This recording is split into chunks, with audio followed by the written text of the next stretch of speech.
बिस्मिल्लाहिर्रहमानिर्रहीम। अस्सलाम वालेकुम fourth class. I hope you will be very fine. Allah पाक हम सबको अपने ज़ुबान में रखे। जी तो मेरा बेटा आज हमारा जो है लेक्चर है वो है उर्दू बे के अकॉर्डिंग। उर्दू बे की जो सिलेबस से हमने आपके सिलेबस से सिलेक्ट किया है, पहला टॉपिक वो ये है जी, दरख्वास्त है आपकी बराए हसूल सर्टिफिकेट, यानी अपना सर्टिफिकेट हासिल करने के लिए स्कूल से एप्लीकेशन लिखी गई है। किसको? हेड मास्टर को। ठीक है बेटा।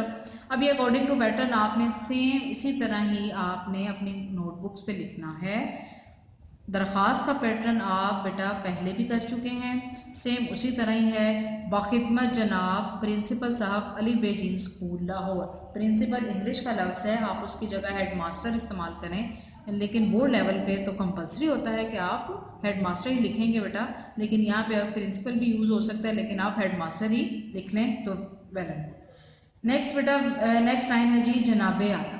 ठीक है, उसके बाद आपने नेक्स्ट पैराग्राफ जो वर्डिंग अपनी स्टार्ट करनी है, वन फिंगर का गैप भी दे सकते हैं, नहीं भी देंगे तो भी ठीक होगा। बाब मोतबाना गुजारिश है, यानी मोतबाना का मतलब होता है नहायत अदब से, कि मेरे वालिद साहब महकमा डाक में मुलाजिम हैं।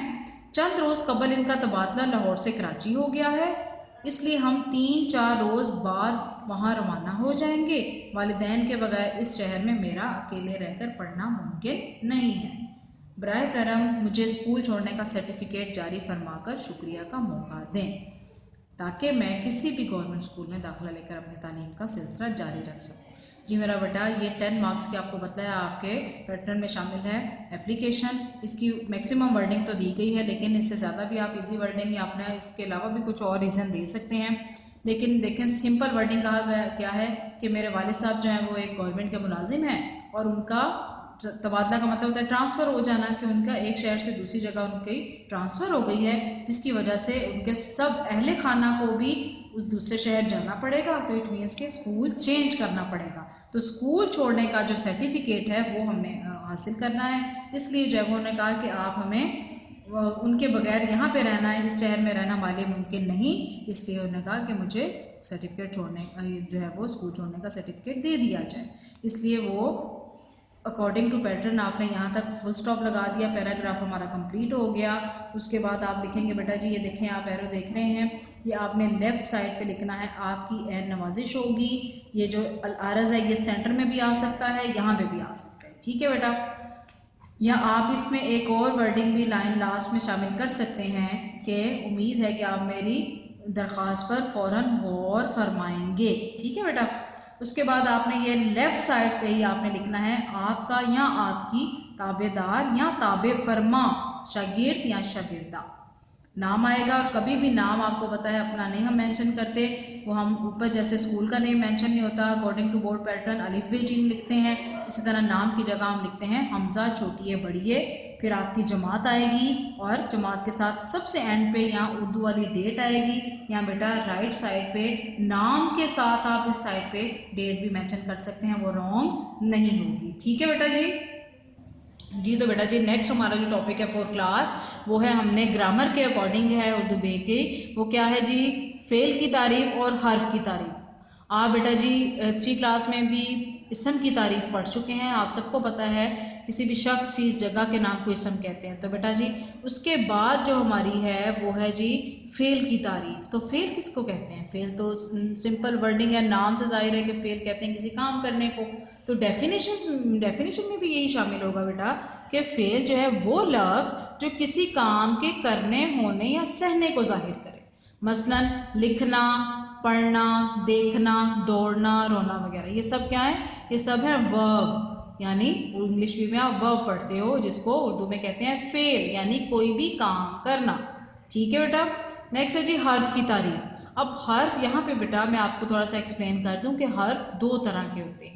एक है जी हरूफ तहजी, जो कि आप पढ़ते हो बेटा छोटी क्लासेस में, प्ले नर्सरी में जब आपने पढ़ा होगा तो उसको एक हरूफ तहजी का लफ्ज़ होता था, जैसे अलिफ बे पे हम पढ़ते हैं। ठीक है, जिन हरूफ को जोड़कर लफ्ज़ बनता है उसको हरूफ तहजी कहते हैं। एक हर्फ है वो, जैसे अलिफ हर्फ है, बे एक अलग हर्फ है। ठीक है बेटा, इसी तरह यहाँ पे जो हमें जो कलमा की इक़साम है, तो कलमे की इक़साम में इसम फ़ेल हर्फ है, तो उसमें भी एक तीसरा जो है वो कलमे की किस्म है वो हर्फ है। अब ये वाला हर्फ कौन सा है?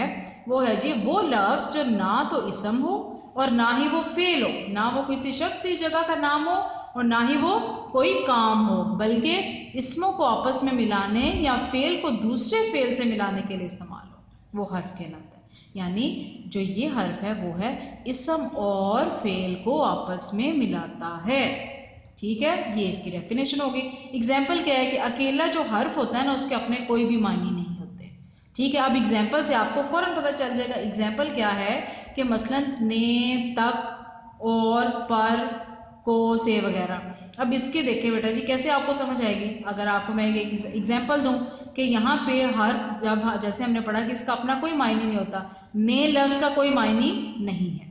ठीक है, अब पर लफ्ज़ का कोई मायने नहीं है। अब अगर एग्जाम्पल में मैं आपको दूं कि एक सेंटेंस है किताब मेज़ पर है, अगर मैं इस सेंटेंस में जुमले में पर नहीं लगाती यानी ये हर्फ जो है मैं नहीं लगाती तो क्या सेंटेंस बनेगा, किताब मेज़ है। तो क्या ये हमें प्रॉपर तरीके से ये सेंटेंस समझ आ रहा है? नहीं आ रहा। इट मीन्स के हर्फ लगाने के बगैर हमारा जुमला कंप्लीट नहीं होता। इट मीन्स के किताब मेज़ पर है तो हमें अच्छे तरीके से सुनने वाले को भी और बोलने वाले को भी समझ आ रही है। इट मीन्स के हर्फ की डेफिनेशन हुई कि इसम और फेल को आपस में मिलाता है और फेल जो है किसी काम के करने या होने को कहते हैं। ठीक है बेटा, ये आपका सेकंड हमारा टॉपिक था ग्रामर के लिहाज से, जो कि आपने अपनी नोटबुक्स पे लिखना है।